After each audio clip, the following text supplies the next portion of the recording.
আমার প্রাণপ্রিয় কলিজার বন্ধুরা, তোমরা সবাই কেমন আছো? আশা করি তোমরা এই গরমে একটুও ভালো নাই।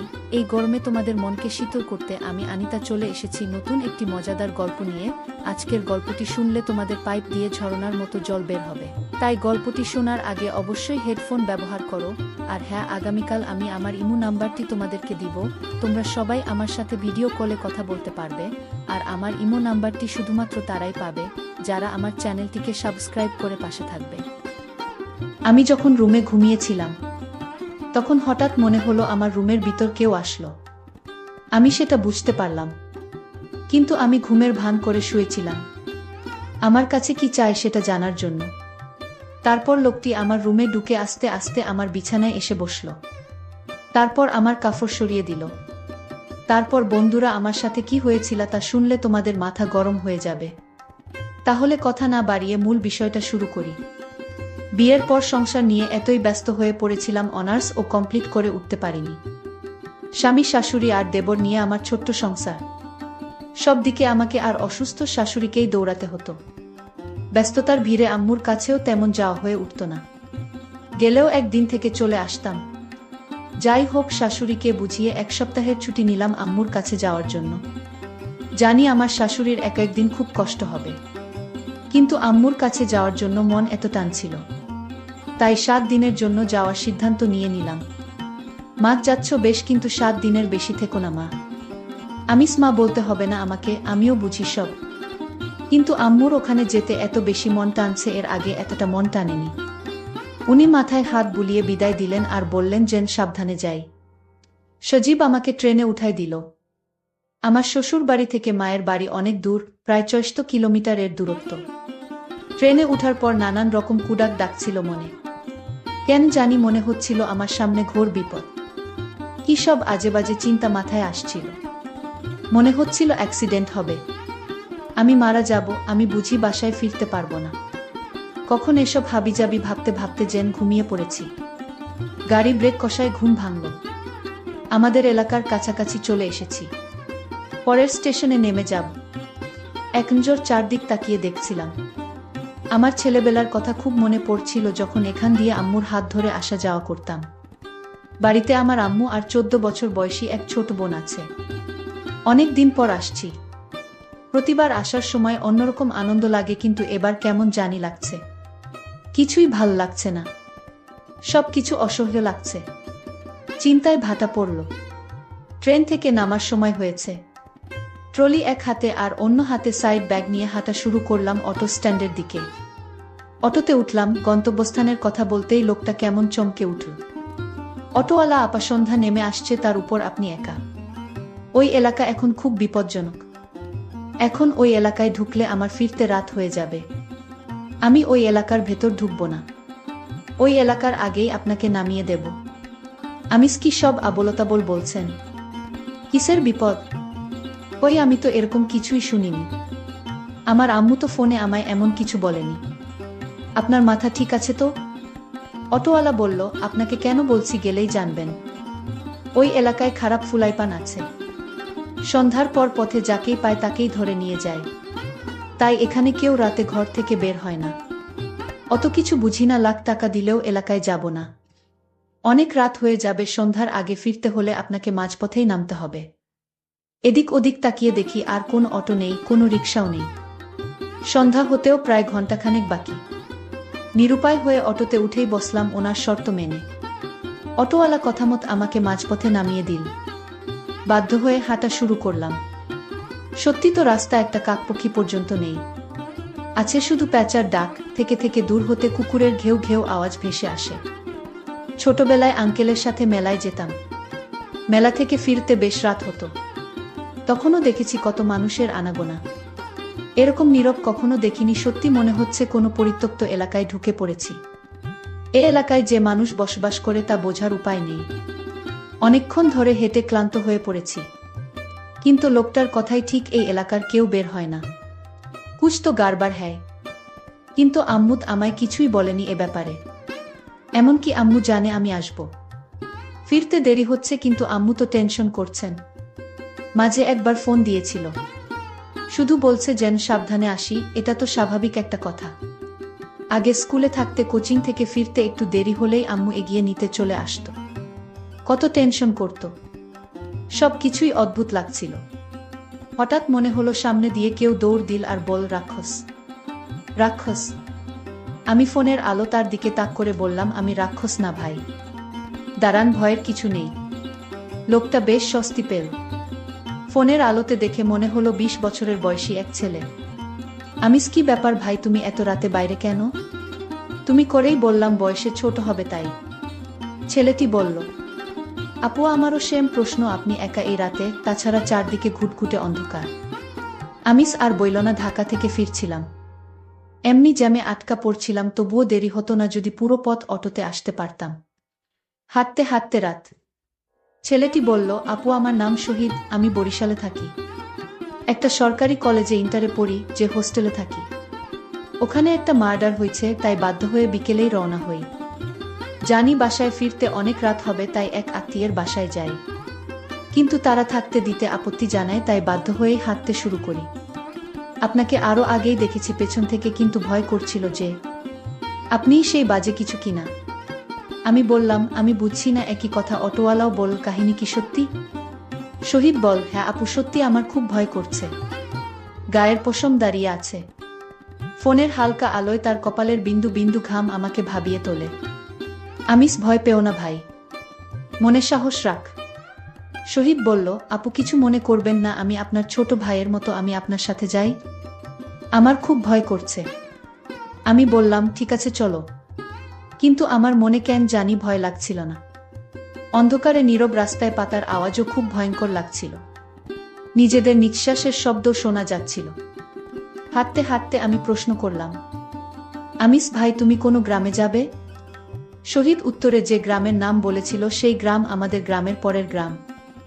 শহীদ বলল, আপু আপনি বাড়ি চলে গেলে তো আমি একা হয়ে যাব, তখন খুব ভয় করবে আমার, আমি তো ভয়েই মরে যাব। আমিস, আচ্ছা তুমি আমার বাসায় থেকে কেমন? আর ভয় পেও না। হঠাৎ মনে হলো আমাদের দুজনের সাথে আরো কেউ হাঁটছে, এদিকে ফোনও অফ হয়ে গেল। এখন অন্ধকারে হাঁটবো কি করে? ফোনে তো মাত্রই দেখলাম 50% চার্জ, এখন তো বন্ধ হবার কথা না।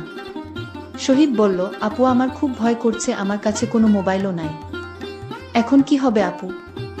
আমিস, মনে সাহস রাখ ভাই, কিছুই হবে না, আর 10 মিনিট হাঁটলেই আমাদের বাড়ি। অন্ধ মানুষের মতো ঠিকই আমি রাস্তা চিনিয়ে নিয়ে যেতে পারব তোমায়, আল্লাহকে স্মরণ করো। শহীদ, আপু আপনার কি মনে হচ্ছে না এখানে তৃতীয় কোনো ব্যক্তি আছে? আমিস, কই না তো, তোমার মনের ভুল। সত্যি বলতে আমিও কারো উপস্থিতি টের পাচ্ছিলাম আমাদের পেছনে কেউ হাঁটছে। আমি হাঁটার গতি বাড়িয়ে দিলাম। হঠাৎ মনে হলো সামনে চুল লম্বা কেউ এসে পড়ল। আমি জ্ঞান হারিয়ে ফেললাম। জ্ঞান ফেরার পর নিজেকে ঘরে আবিষ্কার করলাম, সামনে আম্মু আর ছোট বোন। ঘড়ির দিকে তাকিয়ে দেখি রাত 12টা বাজে। আম্মু, এই উঠতে হবে না, তোর ফিরতে দেরি দেখে তৃষা তোকে এগিয়ে আনতে যায়, গিয়ে দেখে তুই অজ্ঞান হয়ে আছিস। আমিস, ও এই রাতে বের হলো আর তুমি বের হতে দিলে? তার উপর কিছু বাজে ছেলে নাকি এসেছে এলাকায়, আর আমাকে তো তুমি বিয়ের আগে দিনেও কোথাও একা ছাড়তে না। আম্মু, এখনো তোর সেই পাল্লা দেওয়া অভ্যাস গেল না পাগলি? আমার বোনের দিকে তাকিয়ে দেখি ওর মুখে এক ঝলক হাসি। হঠাৎ শহীদের কথা মনে পড়ে প্রাণটা চমকে উঠল। আমিস, হ্যাঁ রে তৃষা, তুই কি আমাকেই শুধু পেয়েছিস, সাথে আর কাউকে দেখিসনি? তৃষা বলল, কই না তো, শুধু তুমিই ছিলে। পুরা রাস্তা খালি ছিল, কাকপক্ষীও ছিল না। আমার বুকের ভেতরটা কেমন চমকে উঠেছিল। ছেলেটা তাহলে ওই কারো শিকার হয়েছে। আর ঘুম আসছিল না। আম্মু আর তৃষা চলে গেল ওদের রুমে। আমার শুধু বারবার শহীদের কথাই মনে পড়ছিল। কান্না চলে আসলো চোখের কোণে।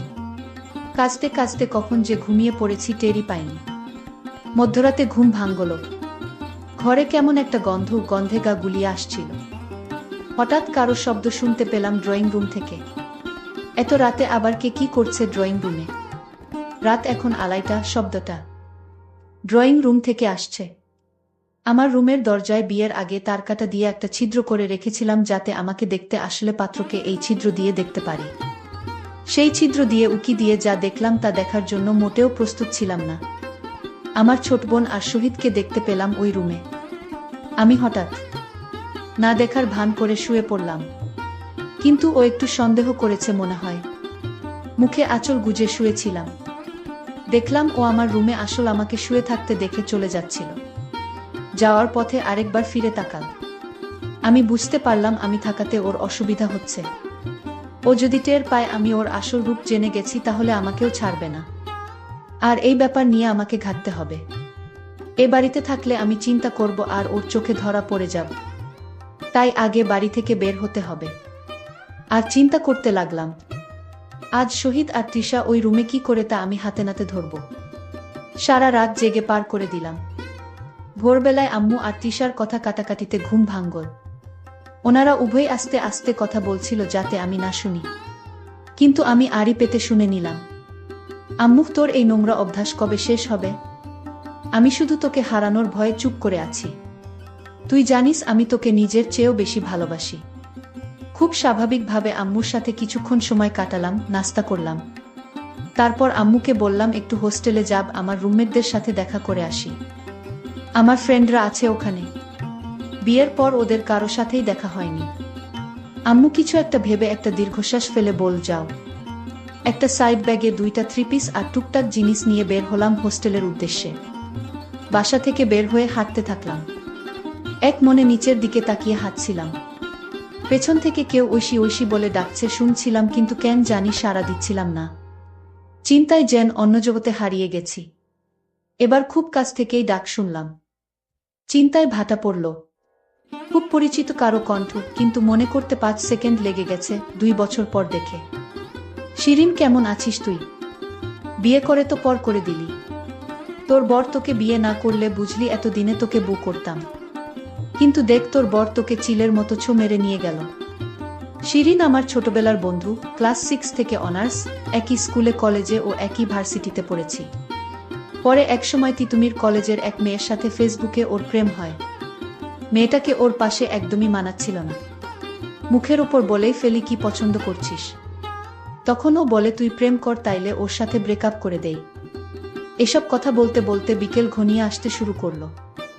যাই হোক, আমি আবার সন্ধ্যায় বাড়িতে ফিরলাম। বাড়িতে ফিরে ভাবতে লাগলাম শহীদ এত রাতে আমার বোনের রুমে আসলো কি করে। বিষয়টা আমার কাছে অদ্ভুত লাগছিল। আমি আজ ভাবলাম, আজ আমি তাদের রুমে দরকার হয় লুকিয়ে থাকব। তারপরও ওদের আসল রহস্যটা আমি জানব। কারণ গতকালের দৃশ্য দেখে আমার কিছুতেই ঘুম আসছিল না। আমি আগে থেকেই ছোট বোনের রুমে লুকিয়ে গেলাম। কিন্তু আজ রাত আমার বোন তৃষা রুমে আসলো না। আমি অবাক হলাম, তারা আজ কোথায় গেল। আমি ভাবলাম এবার আমি আমার রুমে যাইতো। আমি আমার রুমে গিয়ে দেখতে পেলাম তারা দুজনকে। তার দুজনকে আমি আমার রুমে দেখতে পেয়ে আমার চোখ কপালে উঠে গেল। আমি ভাবলাম ওরা দুজন যখন আমার রুমে আছে তাহলে আমি আজ বোনের রুমে গিয়ে শুয়ে পড়ি। আমি যখন ঘুমাতে গেলাম তখন আমি দরজাটা বন্ধ করেই ঘুমাতে গেলাম। আমি যখন ঘুমিয়ে পড়লাম তারপর রাত 2টার দিকে ঘুমের ঘরে আওয়াজ পেলাম। সেই আওয়াজে আমার ঘুম ভেঙে গেল। আমি তখন আর ঘুমালাম না। আমি ঘুমের ভান করেই শুয়েছিলাম। দেখি হয় সেটা জানার জন্যই। আমি টের পাচ্ছিলাম আমার রুমে কেউ চুপি চুপি এসে ঢুকল। তারপর আমার বিছানায় বসল। তারপর আমার কপড়টা সরিয়ে দিল। আমি চুপচাপ ছিলাম। তারপর আমি হঠাৎ ঘুমের ভান ছেড়ে লাফ দিয়ে বিছানা থেকে উঠে গেলাম আর বলতে লাগলাম, কে কে তুমি? আমি দেখলাম সেটা আর কেউ না, আমার ছোট বোন। আমি তার চোখের দিকে তাকালাম। দেখলাম সেটা মানুষের চোখ না, সেটা আমার কাছে মনে হচ্ছে কোনো ভূতের চোখ। আমি চিৎকার দিলাম। মা তখন আমার রুমে হাজির। আমার মা বলল, কি হয়েছে তোর? আমি বললাম, আমার বোন এরকম করছে কেন? তার চোখ তো মানুষের মনে হচ্ছে না। মা তখন বলল, তুই যা দেখেছিস তাই সত্য। এটা তোর স্বাভাবিক বোন না, আমাদের মতো স্বাভাবিক মানুষ না। তোর বোন ঠিক আছে, কিন্তু সে রাক্ষস। সে সাধারণ মানুষ না। আমার গর্ভ থেকে জন্ম নিল এক রাক্ষস। গতকাল শহীদ ছেলেটাকে মেরে ফেলেছে। আজ তোকেও মারতে এসেছিল।